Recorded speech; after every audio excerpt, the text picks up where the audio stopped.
founded Keshif LLC recently, but I've been working on the product for about like 3 years at the University of Maryland, College Park. So I just graduated there, and so I want to start with a kind of background and focus on visualization interaction and from an exploratory perspective as well, and then give examples about strategies and tools, and then kind of wrap it up with showcasing Keshif and what you can do with it, and kind of the philosophy behind that, and then open questions. So feel free to ask or comment during the presentation as well if you would like. So the premise of the promise of the data visualization is to kind of to make data easier to understand, easier to see, and to kind of bring a structure to it. So it's just not numbers and zeros and ones, and to bring a visual structure, and right now in the so understanding that data and faster and quicker and more accurately leads to an edge. And data-driven decisions, basically you kind of make measurements, you collect the data, you analyze the data, and then use those as an evidence or as a supporting argument for the next action that you want to take. And there's a kind of growing complexity in this, especially considering the 5V of big data. It doesn't need to be big or small, but basically the velocity, the variety of the data, different types and forms, the value, the veracity, the quality is changing as well, and the volume of the data. So these are all big challenges, but there are, I think there's another bigger challenge of like how do we actually ask questions, and how do we kind of process that information, even if the data is small or big.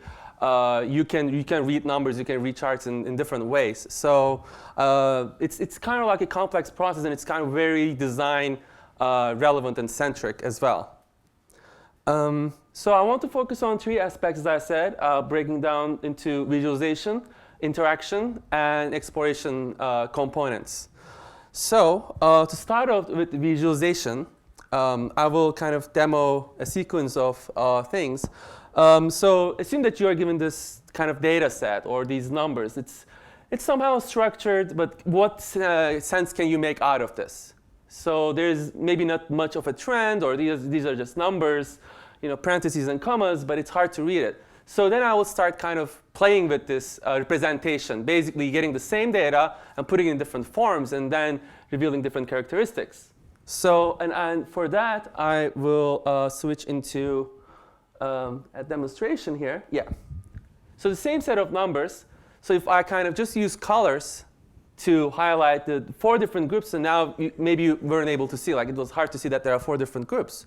So now these groups kind of pop up. It's like as I go through these representations, it's like a magician, like focusing, like I'm kind of translating your focus into certain areas by just changing how these things look like. So I get these 4 things, and then there are sequences of numbers, 2 each, and then if I kind of align them, maybe you can start seeing different kind of patterns here. And if I highlight one color, maybe your attention kind of just goes into the first column, and you can see that maybe 3 of these are kind of same, and one of them looks very different. So now your attention is kind of moving across, and if I move it across to the other column, then you may start observing different kind of trends. It's the same data, and another representation might be if I just put them all on top of each other, what can you make out of it, right? Maybe nothing, or maybe just a little information, but it's just another representation of the same data. Or you can just see them as numbers and do some mathematical calculations and say these are the average of the numbers, these are the variance, these are the correlation. So it can be like, instead of 10, it can be 10,000 numbers. And maybe what you'll learn from this kind of representation, basically you kind of summarize some characteristics of these data sets.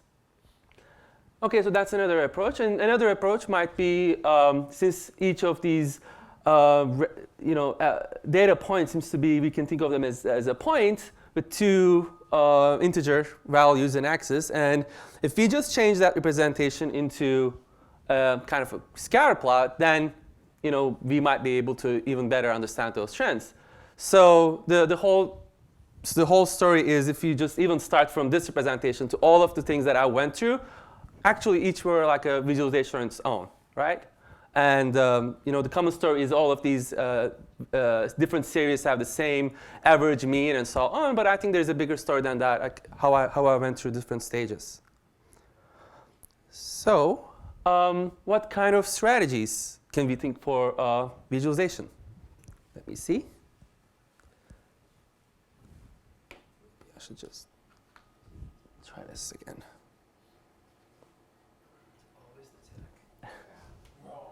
All right. Wait, it should be HDMI2. Switch here. 2? 2, yeah. All right. This is our lunch slides. 2. One more. All right. Just turn it off and turn it back on again. Is that switch here on top? Oh, source. Is it? Yeah, source. Okay. Okay. All right, back.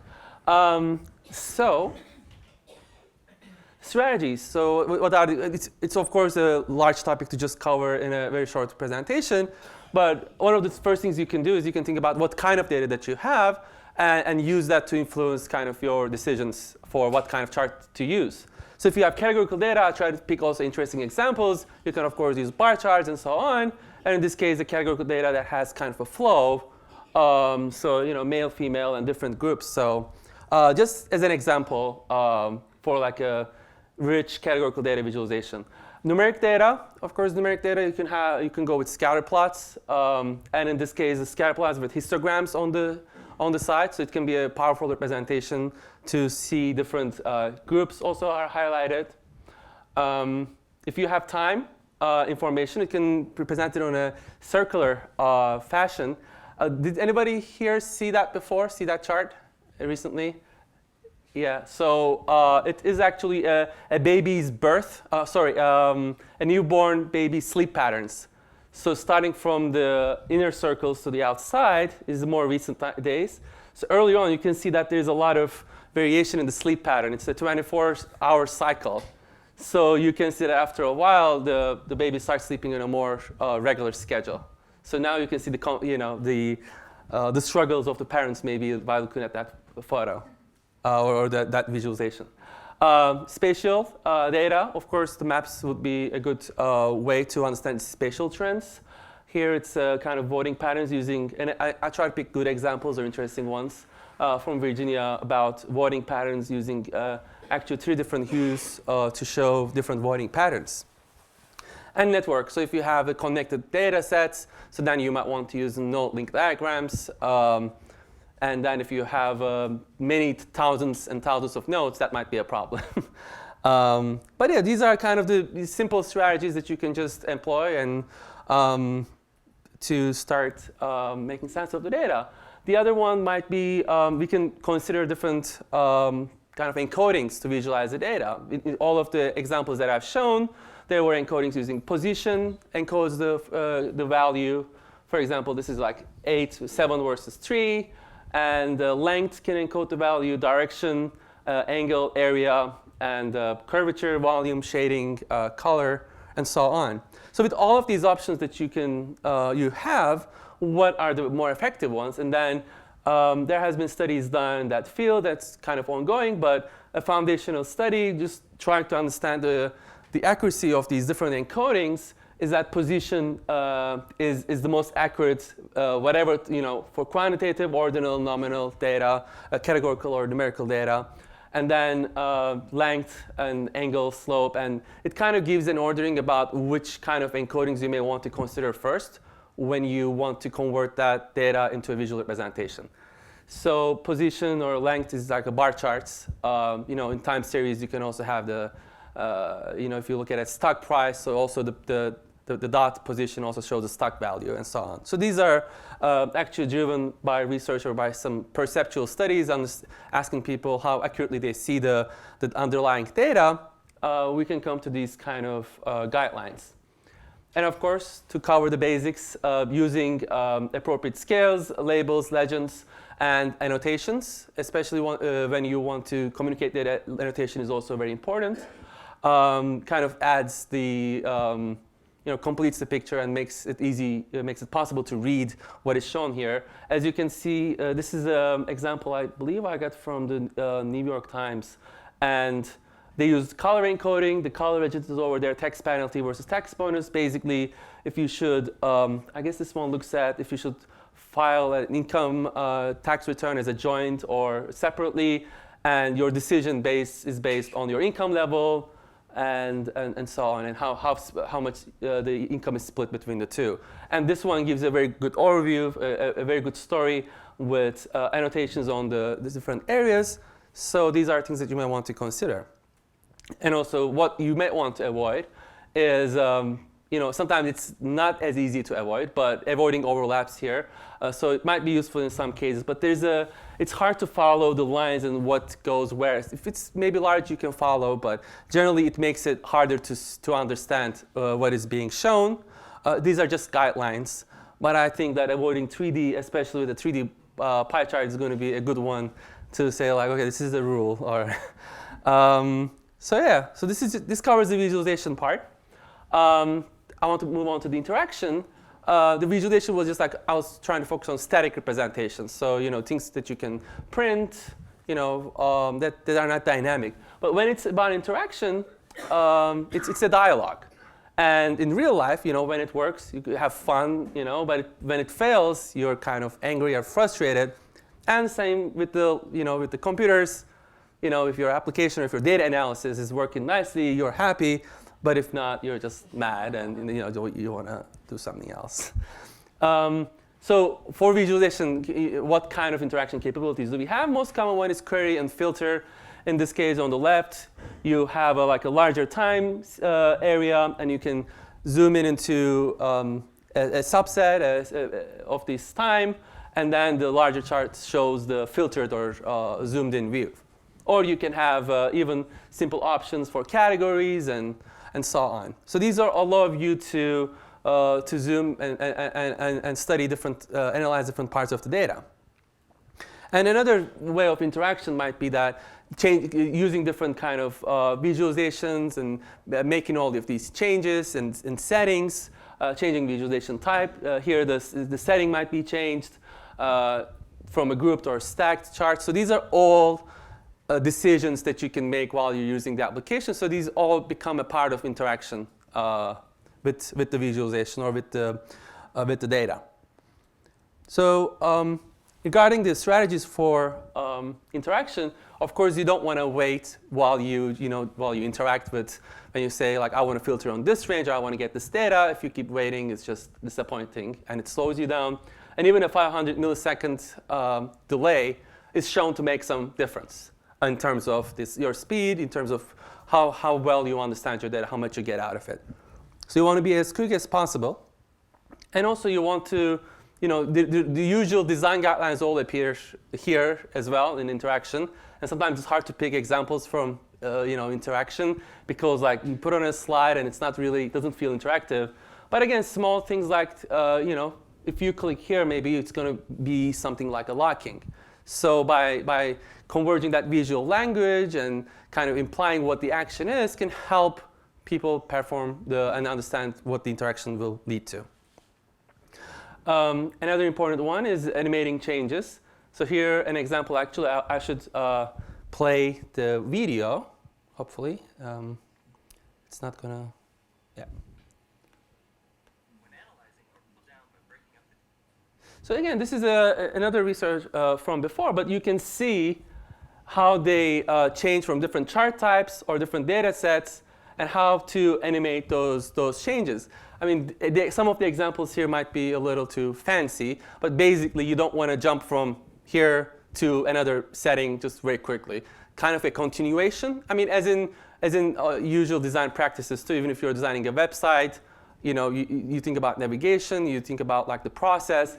So thinking about those animating the visualization changes is a very important thing that you need to consider while you're designing your own custom visualizations. Okay.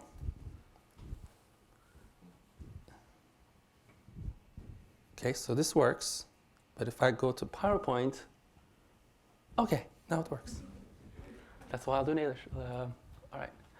The other strategy is actually enabling a direct manipulation, which is basically you interact with the object. You reduce the distance between the action and the object that you want to perform the action on. So this is going to be a little explicit, a little too direct, but I think it's going to give a good message. What I mean by that. This is also, it relates to the visualization as well.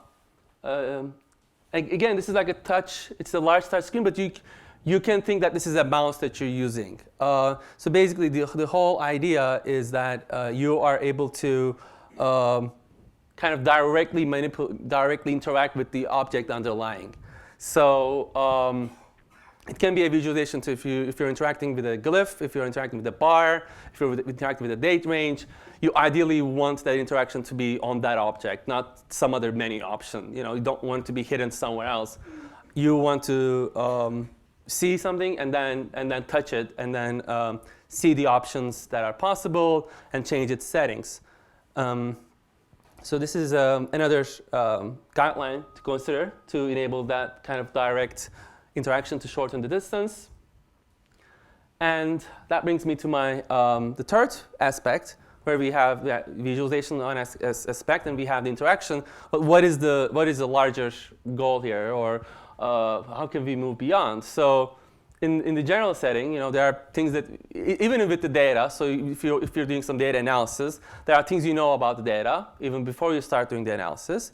Maybe you have some predefined questions that you want to answer with your data, and then you start asking those questions. So what is the growth in terms of the number of customers, or sales, or number of events, transactions, whatever that you want.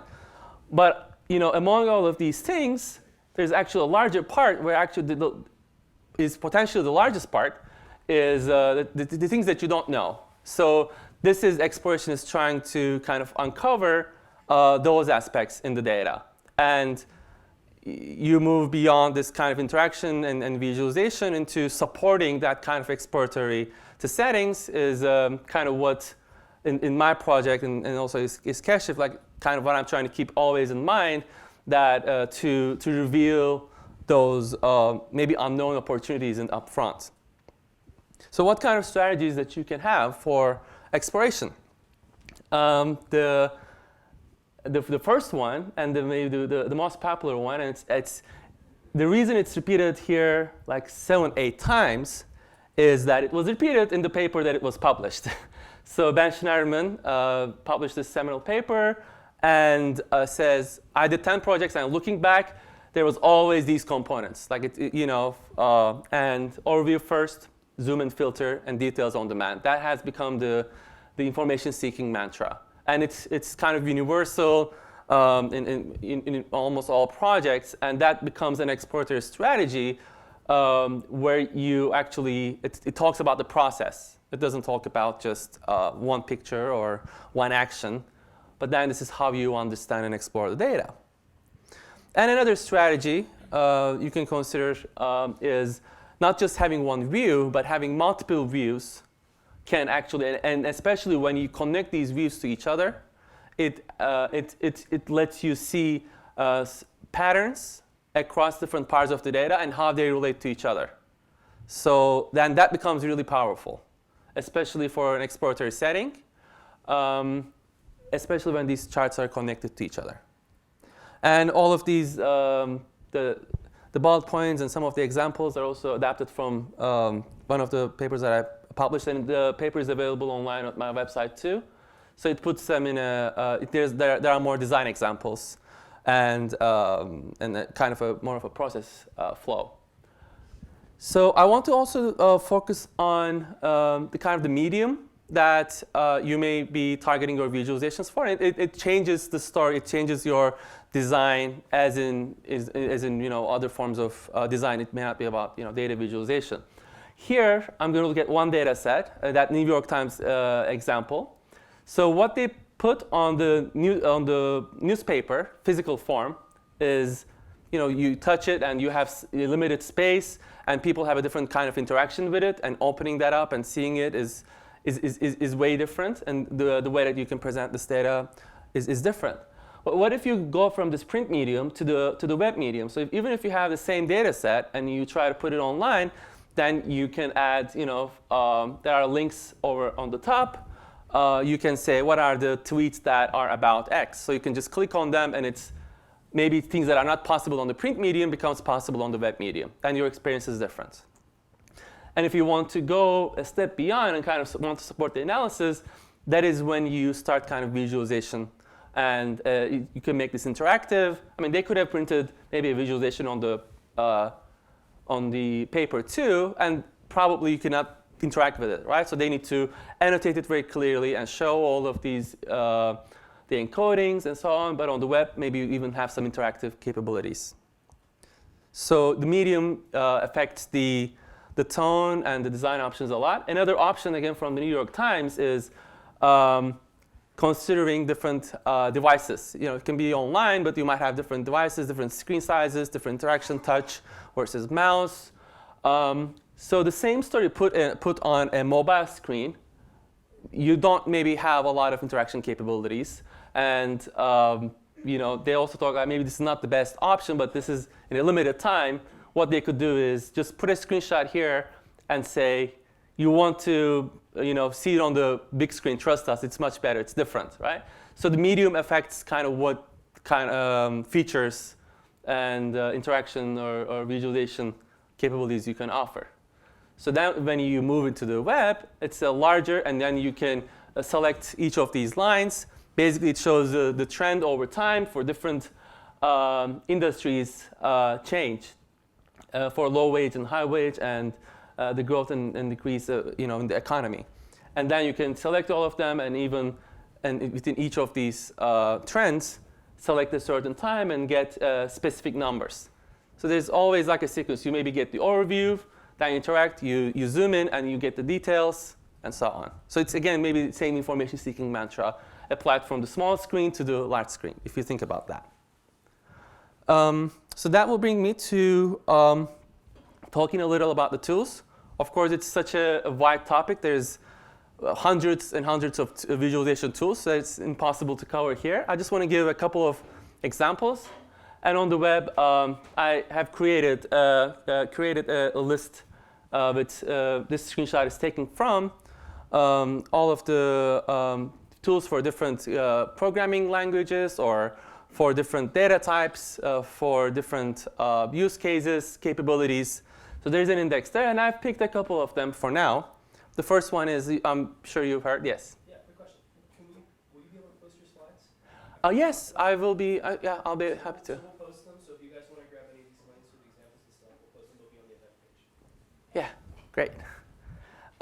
So yeah, I mean, people love this. The wide range of, it's also very colorful and so many things to choose from.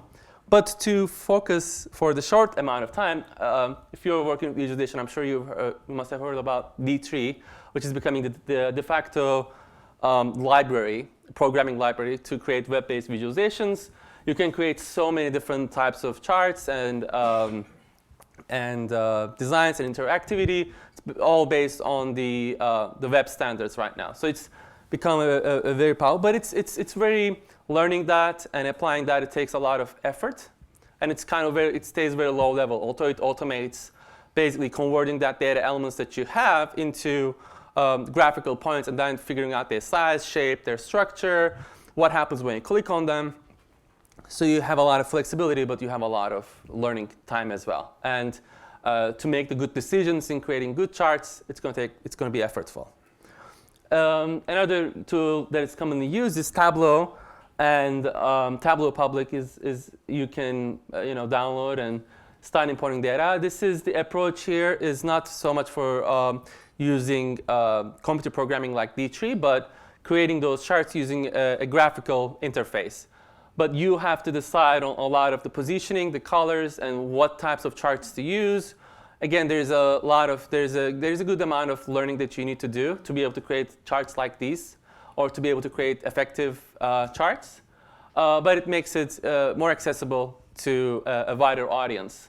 And this is one of the examples I got from their gallery, their public gallery. So it's a wide range of charts, and it hosts you can need to host the data online if you're using the public version. Another tool, if you have network data, basically things that are connected to each other. For example, your friend lists, or here maybe different sectors are connected to each other, maybe by shared companies or so on, maybe some explicit connections, people that are connected to each other, and so on. So then you can draw network diagrams. NodeXL is a good tool. Basically, it sits up on top of your Excel, is an add-on. And you basically, one sheet describes your nodes, basically the dots, the things that are connected, and the other sheet will just include the links, saying that this person is connected to this person, and maybe say how they're connected, so have some characteristics of that connection, and then create those charts automatically, and give you a couple of options to calculate some even network metrics and change the visual characteristics. And another tool from my own lab is just wanted to give a more variety into the kind of examples here. It's called event flow. Basically, so I've given examples in kind of time series data or time data as a time series or the circular representations. Here the concept is a little different. So if you have transactions that, for example, if you're in a hospital, and different transactions, for example, you want to understand the sequence of what happens first, and then what comes after that, and then what comes after that. So this tool allows you to, and this visualization will allow you to see what happens first, and then breaks it down, and then breaks the second thing that is happening, let's say this block, and then the other block, and so on. So it's basically understanding sequence of transactions and the patterns, instead of just seeing a distribution of time of some event. So there are many, many other tools. These are just some examples to give you an idea. Any questions so far? And I will move on to, oh yeah, okay, sure. Would you say the three main data types would be CSV, SQL, and JSON? As far as platforms of manipulating or sucking in, capturing, and extracting the data. Okay. I know Second. JSON's being used quite a bit now. So these are generally the kind of the formats that the data is stored in. So you can, I was trying to focus on categorical, numerical, network data, and so on. It's the more characteristics or the metadata, that its type. And the way it's stored is, it can be a JSON file, it can be on a database, it can be traditional SQL, relational databases, and so on. And it's the choice depends on your infrastructure or what kind of tools you want to use. The reason that JSON has become so popular is because it's kind of the JavaScript and the web-based. So as I mentioned, the JavaScript is becoming the language for or the D3 and the web-based visualizations. They make the visualization so much more accessible. 10 years ago, you had to install an application, and you had to go through a lot of steps. Now you can just drag and drop your data and use the website, and that JSON makes it convenient for that. And many tools support different types of data formats. Okay. So with this background,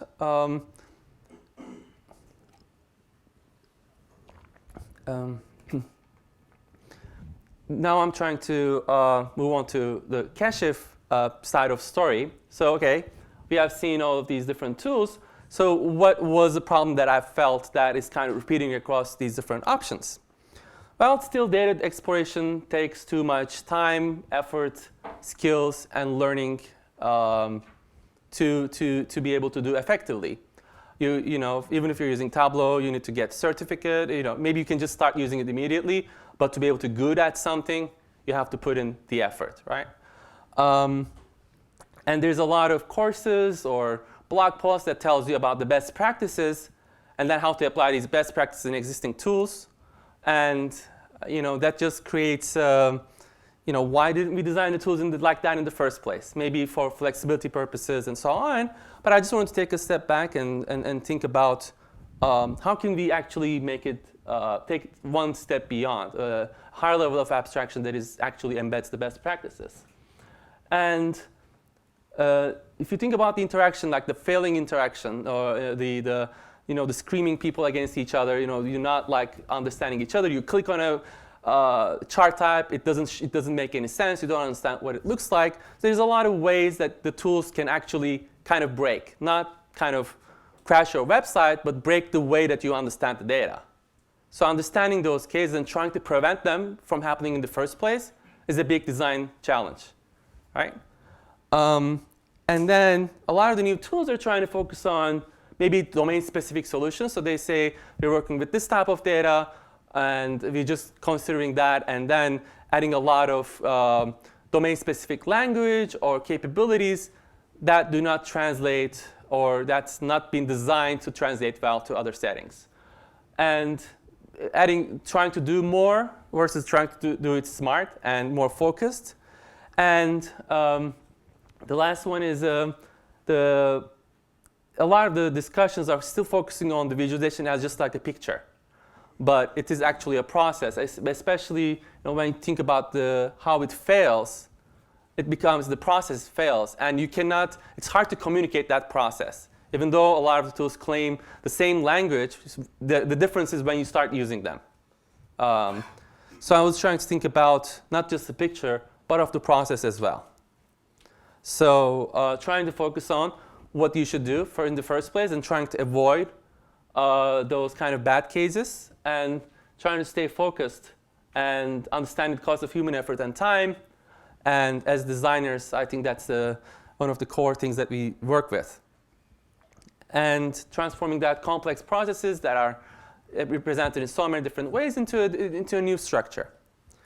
And from there on, I wanted to, so the Keshev project started with a focus on the tabular data, which is the most common forms of data, spreadsheets, and RAW. So it's not like aggregated, it's not already pivoted.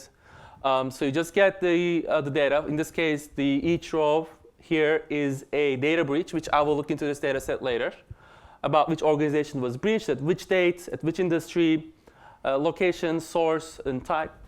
So basically encoding different columns, encoding different attributes with different, for example, here's a date type, the category type, the numeric type, maybe number of records there.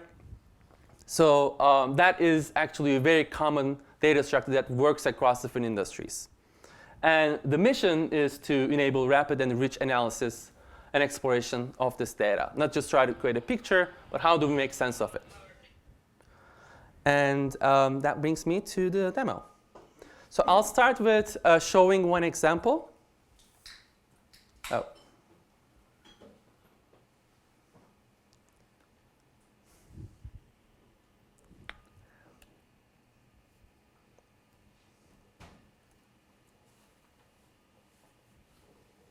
Okay.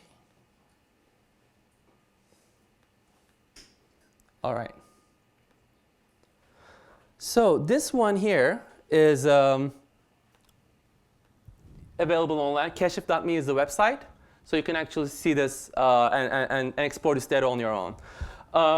Here is this one describes the homicides in DC area in the 10 years, about 10-year range from 2000 to 2011. Got the data from Washington Post, and they compiled it from the, I guess, public resources. So this one shows about 2,000 victims, homicide victims in that time period. And you get the information over here. And their age, their race, sex, motives of these homicides, the manner and how the homicide was committed, and the dates. So by quickly moving over the mouse, for example, if I want to focus on the victims of certain age group, that kind of, the action implies that I'm moving the mouse over that kind of aggregate. That bar represents that 1.4K of these homicides in that range. You immediately get a histogram, and I focus on that. And immediately, for example, if you look at incidents and if you look at different motives, it highlights with a consistent color across all of the different areas where these victims of the age 20 to 40 were, and how, And I can similarly look at argument cases, categories. I can look at different female, for example, female cases, and so on. And these are also highlighted in the middle section. So these are actually showing the individual victims, and everything else shows us different characteristics of these homicides. And of course, we have a map as well, and zooming in different areas.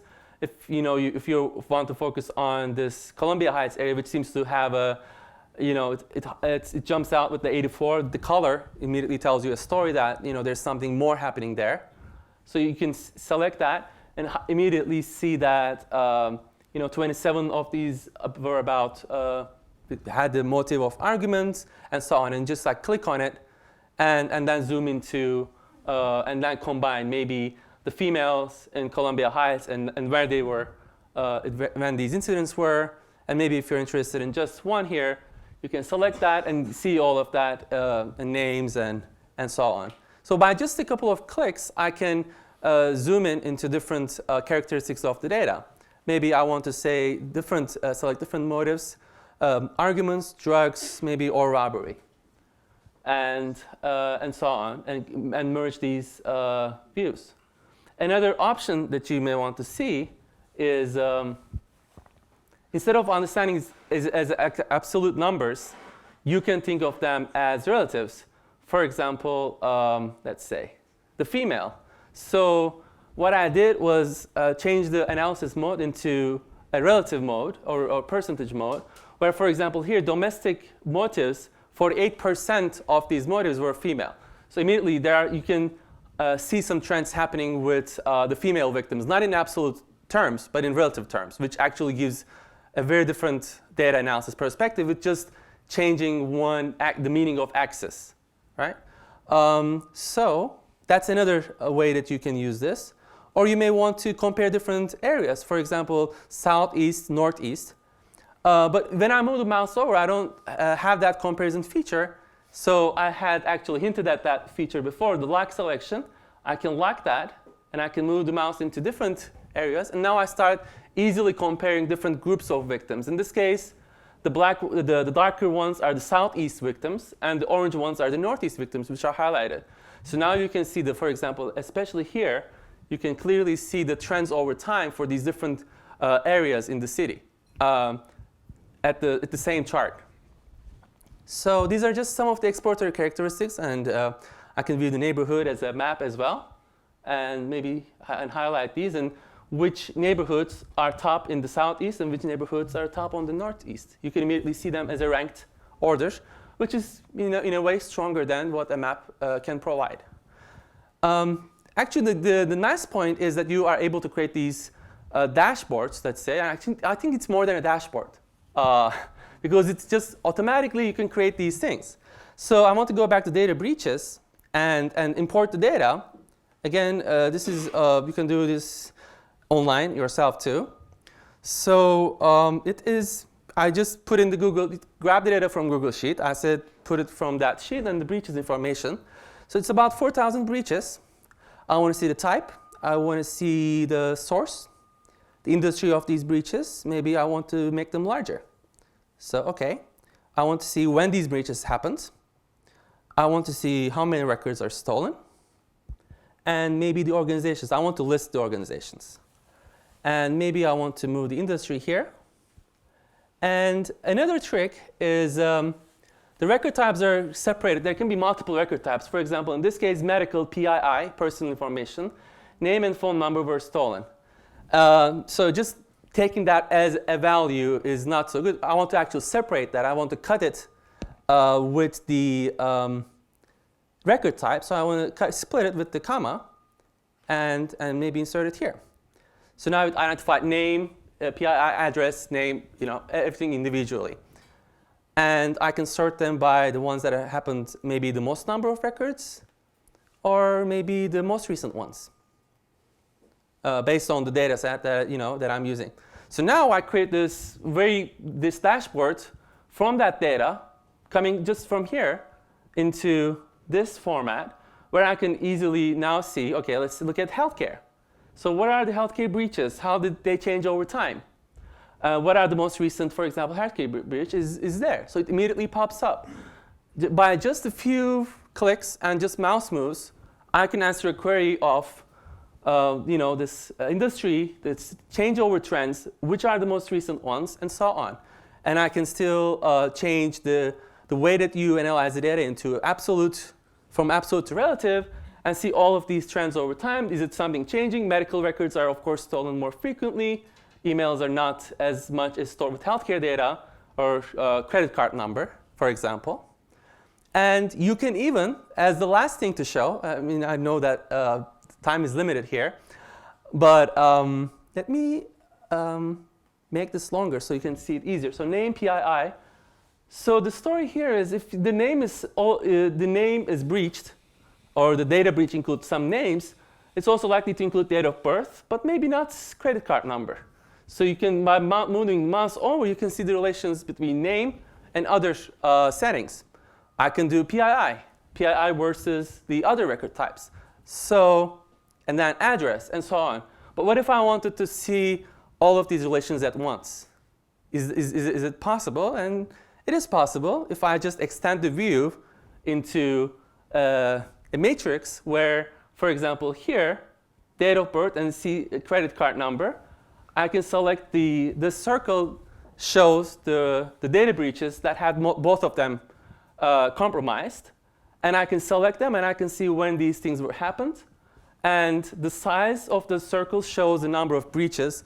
So now you can understand, for example, here's a large dot, which is PSS and maybe log. PSS? Maybe email and, OK, this is PSS too.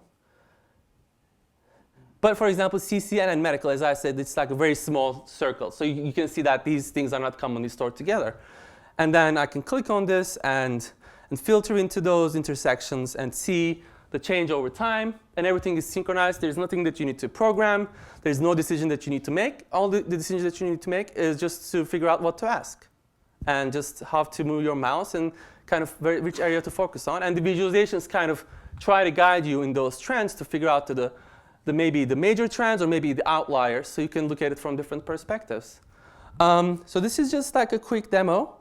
And the visualization tools is also one of the data sets here that I was talking about. So you can all find this 430. I have about like 20 more to index.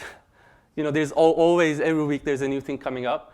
So it's created, so I try to highlight some of the ones that I enjoy on top here. And then there are 2 stars, 1 stars, and there's a big variety of tools. So that resource might also be useful depending on your needs. So Kashif is just one solution, and just for one, let's say, exploratory purposes. From outside the box, you just don't need to think so much about how you create those things. It just does it for you. But there are, of course, so many other tools that give you different flexibilities and different features. So with that, I would like to thank you for your attention. And it was a pleasure.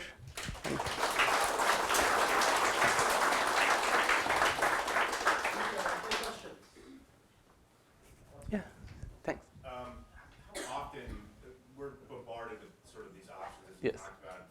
What's the expectations for people on the other side who are coming to our websites? One, that they want to see really cool visualization like this, but then refreshing it 3 months, 6 months. Mm-hmm. Is there some standard rule of thumb that you go by?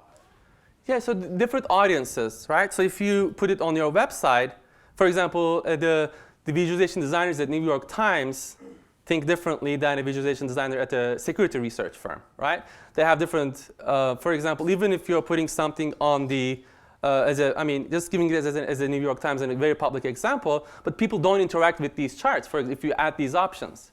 So they were doing more elaborate, for example, designs, but now they actually ended up simplifying these and removing some of the options because they figured out people don't change the settings. So they just want to kind of have one story representing one chart.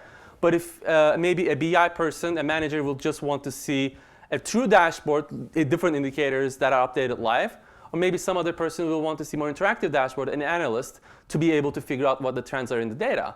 And the frequency of visits, there are all these different use cases, and I think it depends on the industry, your audience, and you need to have a good understanding of in which setting that visualization will be used for. I hope that's right. Yeah. So this is really impressive. So something I'm wondering about is how do you know what kind of data? How does this tool know what kind of data it's looking at and the right way to present it? So, I mean, it's kind of many tools right now by just, if it's a string representation, you just can assume that it's a category. So if it's a number, so even if you're pulling up from an SQL database, there's some kind of data type that you are pulling it from. Or in some cases, tools try to be a little more smart in the way that they try to auto-detect those characteristics and to fix the errors, the data quality issues.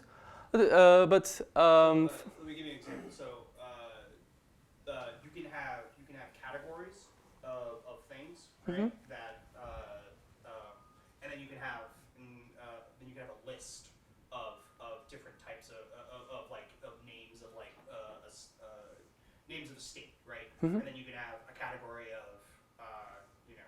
political leads. I don't know. So my question is how do you know? Okay, this one I want to present. This one my tool wants to present it in a list view, and for the categories I want to present it in like a histogram. So how are you making that distinction? So I think the way that the cacher tries to approach it is more like metadata. For example, if you have categories, and if you say the categories also have a spatial representation, it tries to add, okay, so then you kind of guide or you tell that metadata, describe your data, but not the visual representation. Okay. And that can help the tool make informed decisions.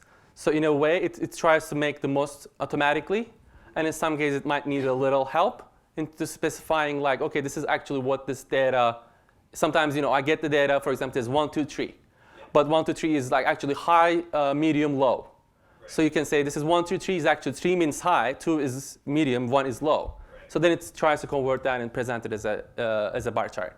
So you sometimes need to tell it, describe it, because the data might not be describing in the way that you want it to describe. So there might be some transformations which you can do before you import the data, or after you import the data as a part of your process of creating these dashboards. I mean, with Cache for other tools as well, so there's some kind of transformation capabilities with the data, and that can help you express what that data actually should be. And how it should be. Yeah. If you get a date, for example, you get the month out of the date, and you show the month as a 12 options, something like that. Yes. Yeah, sorry. This is pretty complex stuff, and I see that you're using a map and bar charts and a range. And I think what this gentleman was referring to is if I've got 2 sets of data, an X and a Y, is the bar chart just as good as any other visualization? And I think from a design perspective, these decisions of gestalt, proximity, color are all still very real for us in making these determinations. If my data doesn't look good in bubbles and looks okay in a pie chart, then I can run with the pie chart. But that's kind of what I was getting to before. A lot of this has to do with understanding the data and what you're exploring, what you're looking for, and pivoting that data and trying to find those patterns, like you were referring to. But from a design perspective, the map, the density of the map, at least according to Tufte, is probably one of the better visualizations tools that we have. I mean, a very famous one is Napoleon's March on Moscow, and how he lost his army coming back. But, I mean, this is very complex stuff. And in a conversation with my neighbor the other day who does consulting with IBM's Watson, this is going to the general use public. This has to go natural language. this is going to, the next interface is where I can sit down and ask the question. Yes. Instead of knowing how to do Yeah. the SQL query. There are different use cases, and then definitely, especially that language part is interesting, and I've been thinking about that occasionally too. And I was trying to, if you think about the exploration slide that I presented, so you can only ask what you know you want to ask, right?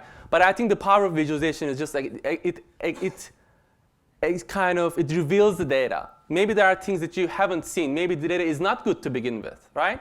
So I think there's still a lot of value in, like, we cannot just go from visualization to a natural language. And I think there are very important use cases somewhere along those lines, visualization to language, language to visualization, and so on, these querying. And as you said, it's a very rich thing.